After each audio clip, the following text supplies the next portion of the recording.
मीमांसा दर्शनाबाबत चर्चा जर करायची तर मीमांसा दर्शनामध्ये जगाच्या उत्पत्तीबद्दल किंवा आत्मा परमात्मा किंवा प्रकृती आणि पुरुष याबाबत कुठलंही महत्त्वाचं तत्वज्ञान याच्यामध्ये सांगितलेलं नाही आहे. कुठलंही तत्वज्ञान सांगितलेलं नाही आहे की ज्या बाकीच्या शास्त्रांमध्ये जे गंभीर विषय मांडलेले आहेत, जे गंभीर तत्व सांगितलेले आहेत, असं कुठलंही तत्व या मीमांसा दर्शनामध्ये सांगितलेलं नाही. मग याच्यामध्ये असं काय आहे जे महत्त्वाचं आहे, तर याच्यामध्ये वेदांमधला जो पहिला भाग आहे, ज्या भागामध्ये कर्मकांडांचं, मंत्रांच्या अर्थांचं म्हणजे कर्मकांडांचं वर्णन किंवा समर्थन या शास्त्रानं केलेलं आहे, पहिला भाग आहे. त्याच्यामुळे याला पूर्वमीमांसा असं सुद्धा म्हणतात. वेदांच्या पूर्व भागांची मीमांसा अत्यंत विस्तृत पद्धतीने या शास्त्रामध्ये केलेली आहे, म्हणून याला पूर्वमीमांसा सुद्धा असं म्हणतात. परंतु यामध्ये कुठल्याही तत्वाचं समर्थन केलेलं नाहीये, कुठलंही नवीन तत्व मांडलेलं नाहीये. त्यामुळे डॉक्टर राधाकृष्ण याला काय म्हणतात की हे दर्शन नाहीये, तर हे फार फार तर काय कर्मशास्त्र त्यांनी मांडलेलं आहे. आता हे महत्वाची नावं आणि महत्वाची व्याख्या आहेत. राधाकृष्णांनी याला काय म्हटलेलं आहे, याला कर्मशास्त्र म्हटलेलं की हे दर्शन नाहीचं, कारण याच्यामध्ये वेगळं तत्व काही सांगितलेलं नाही, सखोल तत्व काही सांगितलेलं नाही. आता याच्यामध्ये असं आहे की मी यापूर्वीच सांगितलंय की आपल्या या सगळ्या शास्त्रांचा, सगळ्या आपले जे काही मार्ग आहेत, प्रस्थानत्रयी आहेत, या सगळ्यांचा पाश्चात्य लोकांनी सुद्धा अत्यंत विश्लेषणात्मक असा अभ्यास केलेला आहे. मॅक्स मुलर नावाचा जो विचारवंत आहे त्यानं आपल्या बुक ऑफ ईस्ट या ग्रंथामध्ये या मीमांसा दर्शनाबद्दल काय सांगितलंय की प्रत्येक हिंदू व्यक्तीला तत्वज्ञानाचं व्यावहारिक ज्ञान असणं फार महत्वाचं आहे किंवा गरजेचं आहे. आता तुम्ही तत्वज्ञान जे मांडता, जे काही तत्वज्ञान आतापर्यंत मांडलेलं आहे, त्या तत्वज्ञानाचं व्यावहारिक ज्ञान प्रत्येक हिंदू व्यक्तीला असणं आवश्यक आहे. आणि ही आवश्यकता किंवा ही गरज जर कोणी पूर्ण करत असेल तर ते मीमांसा दर्शन करतं, असं मॅक्स मुलरनं आपल्या पुस्तकामध्ये लिहिलेलं आहे. म्हणजे महत्वाचा ग्रंथ आहे, महत्वाचं शास्त्र आहे. त्यामुळं आता हे मीमांसा दर्शन कुठल्या परिस्थितीमध्ये लिहिल्या गेले किंवा कुठल्या परिस्थितीमध्ये हे शास्त्र म्हणून उदयास आलं, त्या परिस्थितीबद्दल आपण थोडक्यामध्ये बोलूया. की तो काळ असा होता की त्या काळामध्ये बौद्ध धर्माचा खूप प्रभाव वाढलेला होता. बौद्ध धर्माचा प्रचार प्रसार हा प्रचंड वाढलेला होता आणि भारतीय उपखंडामध्ये त्याचा जास्त प्रभाव होता. आणि तो प्रभाव एवढा होता की या प्रवाहामुळं वैदिक धर्म जवळपास अस्తంगत होत चाललेला होता. म्हणजे बौद्ध धर्मानं काय केलं की वेदांच्या अस्तित्ववादावर प्रश्नचिन्ह उपस्थित केला की वेदांचं अस्तित्वच त्यांनी अमान्य केलं. त्यानंतर वेद हे अपौरुषेय आहेत हे सुद्धा त्यांनी मानण्यास नकार दिला. आपल्या सगळ्यांना माहीत आहे की वेद हे अपौरुषेय आहे, कुठल्याही पुरुषाने वेदांची रचना केलेली नाही. तर वेदांना कशाचं उपमा दिलेली आहे की काही मंत्र प्रकट झाले ब्रह्मांडामध्ये आणि ते मंत्र म्हणजेच वेद आहे, म्हणजे अपौरुषेय आहे ते. परंतु हा अपौरुषेय सिद्धांत जो आहे तो बौद्ध मतवाद्यांनी काय केलं की तो मान्य केला नाही. आणि यज्ञादी कर्मकांड जे वेदामध्ये सांगितलेले त्यांच्यावर सुद्धा त्यांनी प्रचंड असे आघात केले की त्यांना मान्यच नव्हतं, की वेद हेच त्यांना मान्य नव्हते. आणि न्यायदर्शनातील तर्कांचं सुद्धा त्यांनी खंडन करायला सुरुवात केलं. अशा पद्धतीने काय झालं की बौद्ध धर्माच्या आघातामुळं जे वेद अध्यायी लोक होते त्यांनी वेदाचा प्रसारच थांबवला. म्हणजे वेद अध्ययन करणाऱ्यांची संख्या कमी झाली, वेदाचा प्रसार थांबला गेला, त्याच्याकडे बघणाऱ्यांच्या लोकांचा दृष्टिकोन हळूहळू बदलत गेला.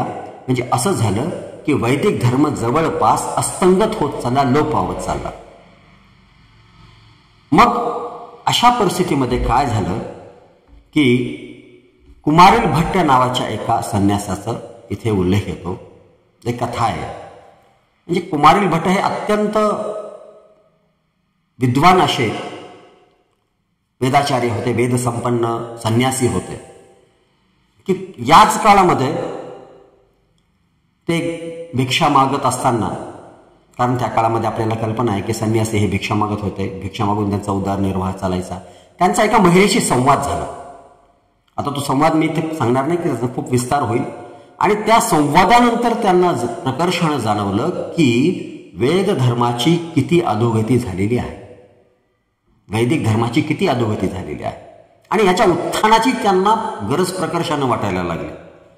मग कुमारिल भट्टाने ठरवलं की आता मी माझं अध्ययन थांबवून किंवा माझा जो मार्ग आहे त्या मार्गावरचं मार्गक्रमण थांबवून मी वैदिक धर्माच्या उत्थानासाठी काहीतरी केलं पाहिजे. आणि त्यांनी काय केलं, त्याला प्रारंभ सुद्धा केला.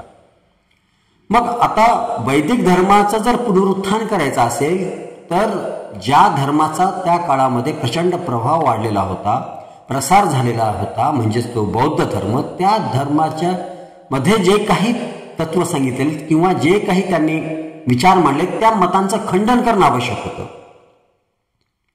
आणि मग त्यांचं जर खंडन करायचं असेल की त्याचं ज्ञान असणं आवश्यक होतं. आणि त्या काळामध्ये प्रथा अशी होती की त्याचे मूलतत्व जर शिकायचे असतील तर ते फक्त बौद्ध भिक्खूंना शिकवले जायचे, म्हणजे त्यांचे जे नियरेस्ट शिष्य असायचे. आणि याच्यामध्ये सुद्धा गुरुकुल परंपरेमध्ये सुद्धा तसंच होतं की जे मूल तत्वज्ञान असायचं, जे गुह्य तत्वज्ञान असायचं, ते निवडक शिष्यांना त्यांची योग्यता पाहूनच त्यांना शिकवल्या जायचं. कुणालाही उठलं सुटलं कुणाला शिकवायला जायचं नाही.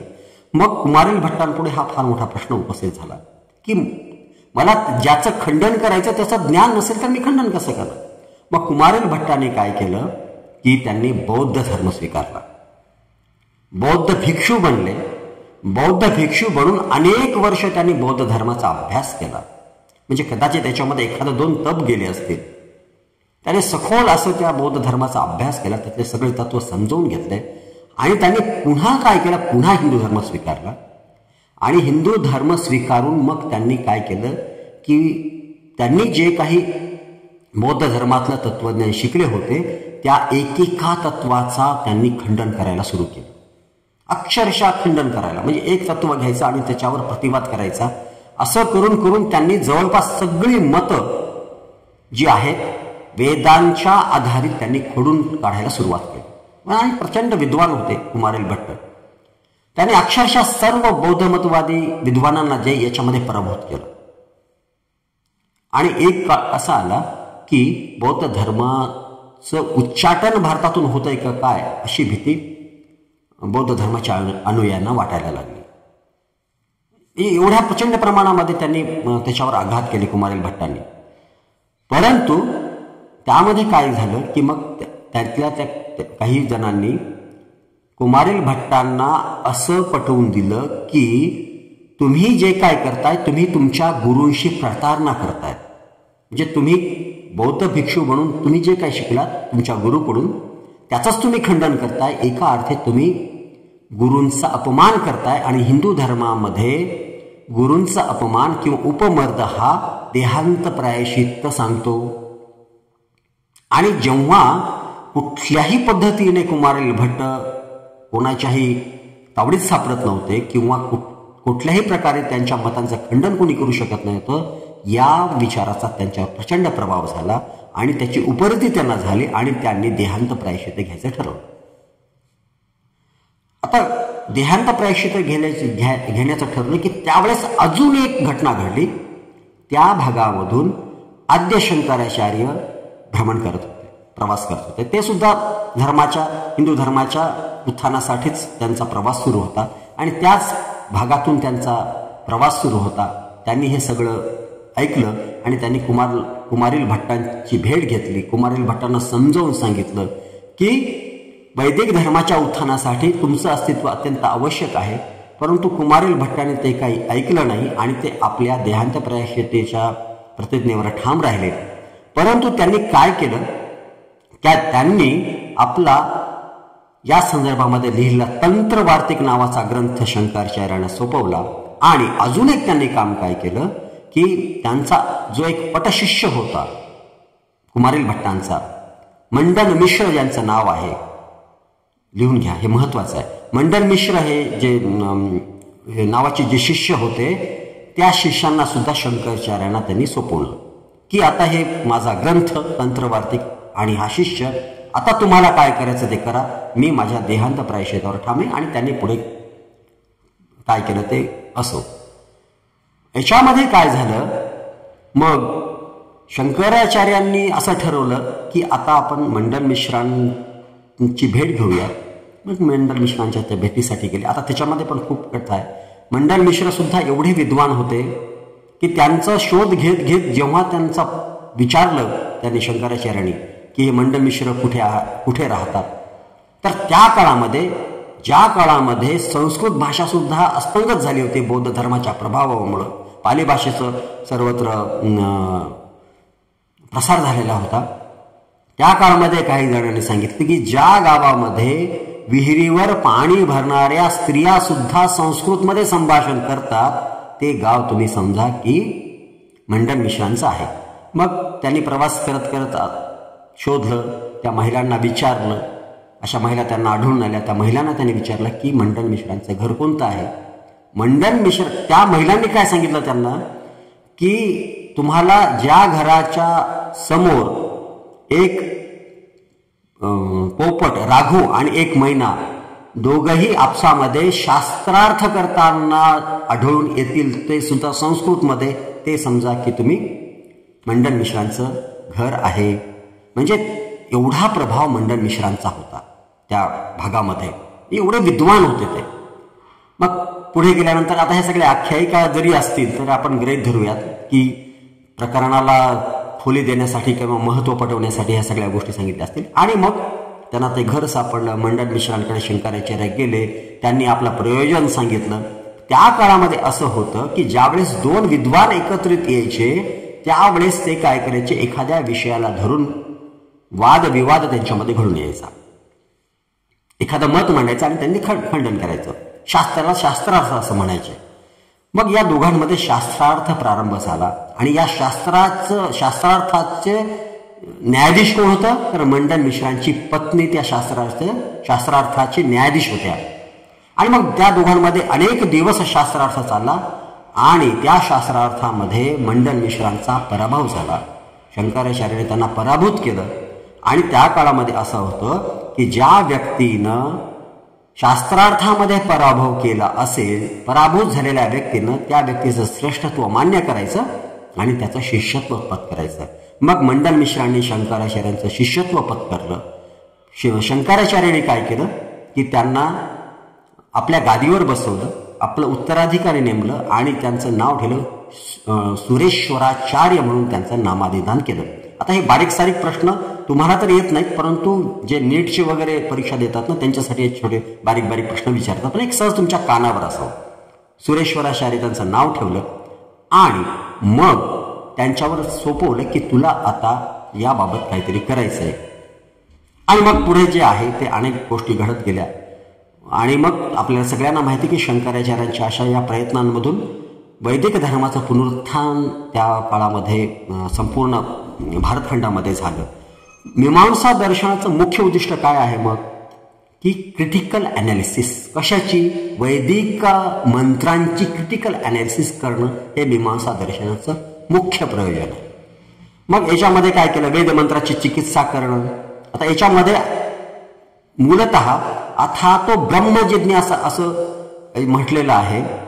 आणि त्यांनी काय केलं पूर्वमीमांसामध्ये, अथातो धर्मजिज्ञासा असं आपलं ब्रीदवाक्य ठेवलं की ब्रह्मजिज्ञासा ठीक आहे, परंतु आधी धर्म महत्वाचा आहे, त्यामुळे अथातो धर्मजिज्ञासा. आणि याचा जो प्रमुख ग्रंथ जो आहे जैमिनी सूत्र ज्याला म्हणतात, मीमांसा दर्शनाचा जैमिनी सूत्र महर्षी जैमिनी रचलेला आहे. म्हणजे याचे प्रणेते कोण झाले, महर्षी जैमिनी. लिहून घ्या, महर्षी जैमिनी मीमांसा दर्शनाचे प्रणेते आहेत, पूर्वमीमांसाचे महर्षी जैमिनी. आणि या दर्शनाचे मुख्य आचार्य जे आहे ते कुमारील भट्टांना मानण्यात येतं. मीमांसा हे प्रामुख्यानं धर्मशास्त्र आहे. मीमांसाचं अनुसरण केलं तर धर्माच्या पालनाची पात्रता येते असा त्या काळामध्ये समज होता, प्रवाह होता. आता या मीमांसा दर्शनातील काही मुख्य विषय मी सांगतोय, ते मुख्य विषय जर शक्य असेल तर लिहून घ्या. पहिला मुख्य विषय आहे वेदांची नित्यता सिद्ध करणं. वेद हे नित्य आहेत, अनित्य नाहीत. म्हणजेच जे नास्तिक दर्शन आहेत त्यांनी असं पटवून दिलं होतं की वेद हे अनित्य आहेत, सारखं बदलत राहतात. जसा काळ असेल त्या गरजेप्रमाणे ते बदलत राहतात. परंतु वेद हे नित्य आहेत, त्यांची नित्यता सिद्ध करणं हे मीमांसा दर्शनाचा मुख्य विषय होता. त्यानंतर शब्दांना प्रमाण मानणं. मीमांसामध्ये काय सांगितलेलं आहे की शब्द प्रधान आहे, अर्थ गौण आहे. कारण शब्द प्रमाण कशामुळे आहे? कारण वेद जे आहेत ते शब्दाच्या स्वरूपामध्ये, श्रुती शब्दांच्या स्वरूपामध्ये, आणि ते कधीच बदलत नसतात. त्यानंतर हे कधीही शब्द हे कधी लोप पावत नाहीत. आणि वेदांना अपौरुषेय सिद्ध करणं आणि यज्ञाची प्रतिष्ठापना करणं, ज्या दुसऱ्या धर्माच्या आक्रमणांमुळं जे यज्ञ ही विधी संपुष्टात आली होती, लोप पावत चालली होती, अशा यज्ञांची पुनर्स्थापना करणं, प्रतिष्ठापना करणं हे या प्रमुख उद्दिष्ट मीमांसा दर्शनाचं होतं.